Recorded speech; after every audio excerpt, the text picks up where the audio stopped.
गेले साहित्यात आपण अनेकांचे विचार या समाजात ऐकले. मी मुद्दाम थांबलो तेव्हा सगळ्यांचे मानसिक अवस्था काय चर्चा करतात याची माझी इच्छा होती. आणि मला आनंद आहे की इतके 5 वर्षाच्या नंतर अनेक सरकारने आपली भूमिका या ठिकाणी मांडल्यानंतर कोणी सभागृहाच्या बाहेर गेलं नाही, कोणी उठलं नाही आणि अतिशय गांभीर्यानं आणि बारकाईनं एकंदर संघटनात्मक आणि अन्य प्रश्नाच्या संबंधीची भूमिका या ठिकाणी मांडली आणि आपण ऐकली. मी काही अधिक बोलून आपला वेळ घेणार नाही. जे या ठिकाणी आताच प्रांताध्यक्षांनी सांगितलं की काही कार्यक्रम आपल्या हातामध्ये घ्यायचा आहे आणि त्यासाठी त्यांनी काही सूचना या ठिकाणी केली. महिला धोरण, आरक्षण याची चर्चा या ठिकाणी झाली आणि हा निर्णय आपण सगळ्यांनी घेतला. तो नगरपालिकेसाठी त्या काळात घेतला, जिल्हा परिषदेसाठी घेतला, तालुका पंचायत समिती, सरकारी संस्था यांच्यासाठी घेतला.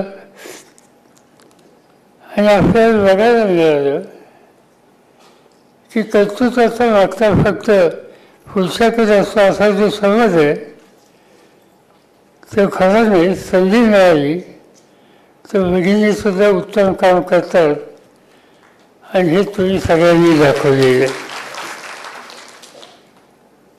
आपण इतरही काही निर्णय घेतले होते, विशेषतः प्रॉपर्टीमध्ये अधिकार त्याची अंमलबजावणी हवी तशी झाली असं मला वाटत नाही. माझ्याकडे सत्ता असताना आम्ही एक निर्णय घेतला की शेतकऱ्याच्या कुटुंबामध्ये 7/12 उतारा जमिनीचा असतो, त्याच्यात दोघांची नावं असली पाहिजे, पती पत्नीची. काही ठिकाणी राबवलं पण 100% राबवलं असं दिसत. तर हे कार्यक्रम आपल्याला हातामध्ये घ्यावे लागतील, सरकारच्याकडे आग्रह धरावा लागेल. संरक्षण खात्यात आपण निर्णय घेतले, अतिशय विरोध असताना घेतले. आर्मी, नेव्ही, एअरफोर्स या प्रमुखांचा सक्त विरोध होता. 2-4 बैठकीमध्ये चर्चा झाली. माझ्याकडे संरक्षण खातं होतं आणि शेवटी मी त्यांना सांगितलं की धोरण ठरवायचा अधिकार लोकांनी मला दिला आहे आणि माझा निर्णय हा की इतके टक्के मुलींना एअरफोर्स असेल, नेव्ही असेल, थलसेना असेल या ठिकाणी द्यायचं. आणि आज आपण बघतो की 26 जानेवारीची दिल्लीची परेड मुली लीड करतात. हा एक नवीन प्रकार आपण या ठिकाणी पाहिला. एका बाजूने ही जमेची बाजू आहे आणि दुसऱ्या बाजूने आपण पाहतो मणिपूरसारखं उदाहरण. त्या ठिकाणी धिंड काढली जाते महिलांची, व्यक्तिगत हल्ले केले जातात, जिवंत मारले जातात आणि हे चित्र भारतामध्ये होतं. या सगळ्या प्रश्नाच्याबद्दल अतिशय जागृत राहण्याच्याबद्दलची भूमिका आपल्याला घ्यावी लागेल. असा प्रकार घडला तर त्या ठिकाणी राष्ट्रवादी काँग्रेस पक्षाच्या त्या भागातल्या भगिनी रस्त्यावर उतरल्याच पाहिजेत. त्यासाठी अग्रज झाला पाहिजे. काही होत नाही. एखादा खर्चा करते, एखादा करत लावते. विद्यार्थ्यांचं रेकॉर्ड तुम्ही तपासलं,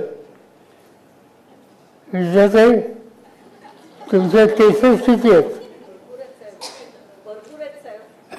भरपूर आहेत. आणि हे सगळ्या केसेस लोकांच्या फसण्यासाठी आहे. त्यामुळे त्याची काही चिंता करायची नसते. कधी ते सरकार बदलतं, आपले लोक येतात, मग त्यावेळी आम्ही केसेस काढून टाकतो. त्यामुळे त्याची काही चिंता करू नका. पण राष्ट्र शासनाच्यासाठी रस्त्यावर येणं हा आपला हक्क आहे, ही समजून भूमिका घेतली पाहिजे. ज्याचा उल्लेख सोफियाने आपल्या भाषणात केला. उदाहरणार्थ शाळा. आणि राज्य सरकारने काय सांगितलं? समायोजन करायचं आणि ते करण्याच्यासाठी काही वर्ग बंद करायचे, काही शाळा बंद करायचे.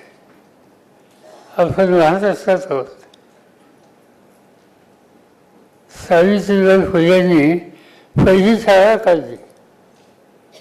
समाजाचा विरोध असताना सुद्धा त्यांनी त्याची फिकीर केली नाही.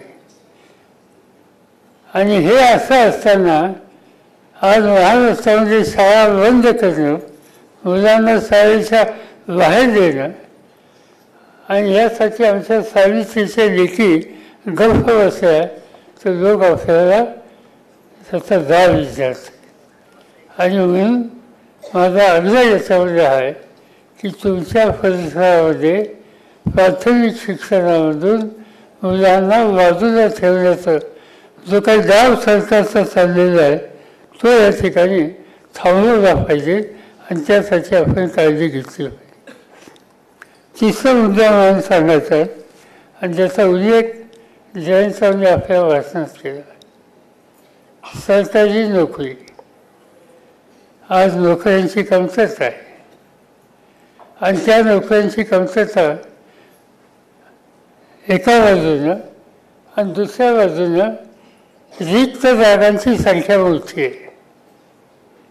महाराष्ट्रामध्ये 138 प्रवर्गाच्या नोकऱ्यांची भरती ही करायची.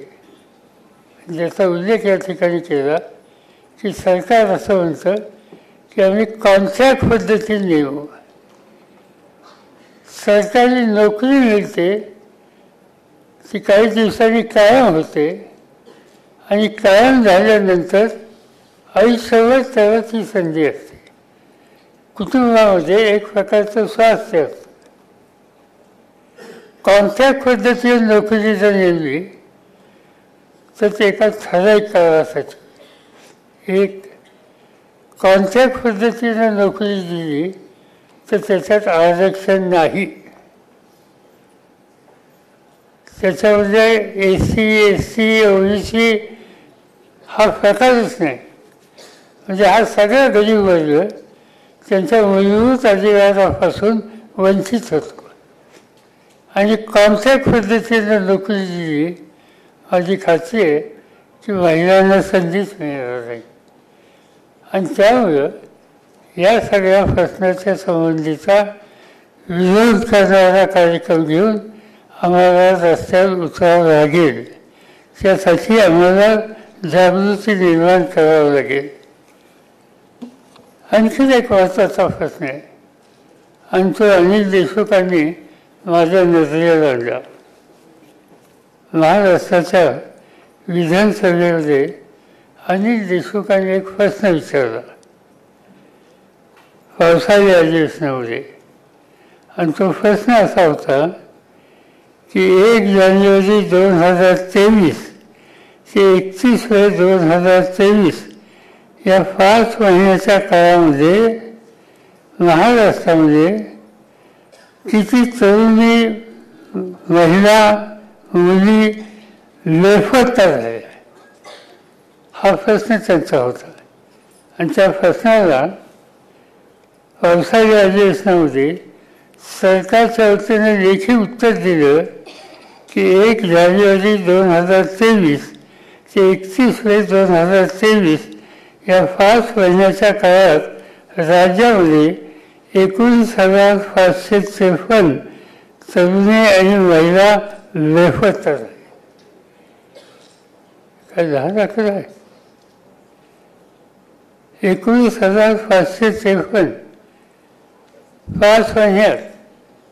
आणि याचं रेकॉर्ड जिथं आहे ते रेकॉर्ड याचा अर्थ पोलीस स्टेशनला नोंद, ज्याची नोंदच झाली नाही अशा किती व्यक्ती असतील. आणि ही जर चित्र असेल तर आणखीन अवघड आहे.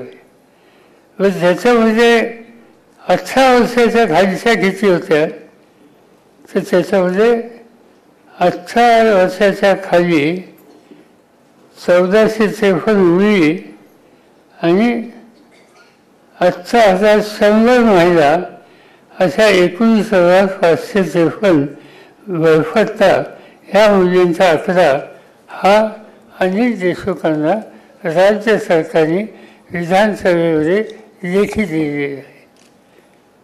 प्रश्न किती गंभीर आहेत. आता इतक्या मोठ्या प्रमाणावर बेपत्ता हा जर आपल्याला अनुभव येत असेल तर आपण गप्प बसायचं का? आणि म्हणून माझं सांगणं एवढंच आहे की हे सगळे प्रश्न आपल्या दृष्टीने अत्यंत महत्त्वाचे आहेत. आणि राष्ट्रवादी काँग्रेस पक्षाचा महिला आघाडी ही या प्रश्नाच्यासाठी जागरूक असली पाहिजे. आणखीन एक निकाल घेतला सरकारने. आणि ज्या शाळा आहेत जिल्हा परिषदेच्या, नगर परिषदेच्या, हे आता खाजगी कंपनी देतात. खाजगी कंपनीला शाळा आणि त्यांनी CSR फंडातून चालवावं, त्याच्यातनं विकास करावा. आता ज्या कंपनीने शाळा दत्तक घेतली त्या शाळेला कोणतेही नाव द्यायचा त्यांना अधिकार आहे. भविष्यात त्या कंपनीला मालक शाळेच्या कारभारात हस्तक्षेप करायला अधिकार आहे. शाळेच्या शासकीय संपत्ती आणि उपयोग हा वैयक्तिक कारणासाठी सुद्धा होऊ शकेल. आणि जर एकच उदाहरण द्यायचं असेल तर नाशिक जिल्ह्यामध्ये एक शाळा मद्य तयार करणाऱ्या कंपनीनं दत्तक घेतली आणि त्या शाळेमध्ये हल्ली गौतमी पाटील यांचा नृत्याचा कार्यक्रम केला. ही शाळा आणि ह्या आम्ही मुलांच्या समोर आदर्श ठेवला. आणि म्हणून शासकीय शाळा खाजगी कंपनीला द्यायचा हा जो निर्णय आहे याला सुद्धा विरोध केला पाहिजे. हे 4-5 कार्यक्रम तुम्ही हातामध्ये घ्या. रोहिणीताई या बाबतीतली डिटेल माहिती आम्ही तुमच्याकडे देतो. तुम्ही सगळ्यांना सर्क्युलेट करा आणि या प्रश्नावर आम्ही स्वस्थ बसणार नाही. आम्ही या सगळ्या गोष्टीची धोरणं ही सरकारला बदलायला भाग पाडू. हे चित्र या राज्यात तयार करायचे ते निश्चितपणानं करा एवढंच या ठिकाणी सांगतो आणि माझे 2 शब्द सोडतो.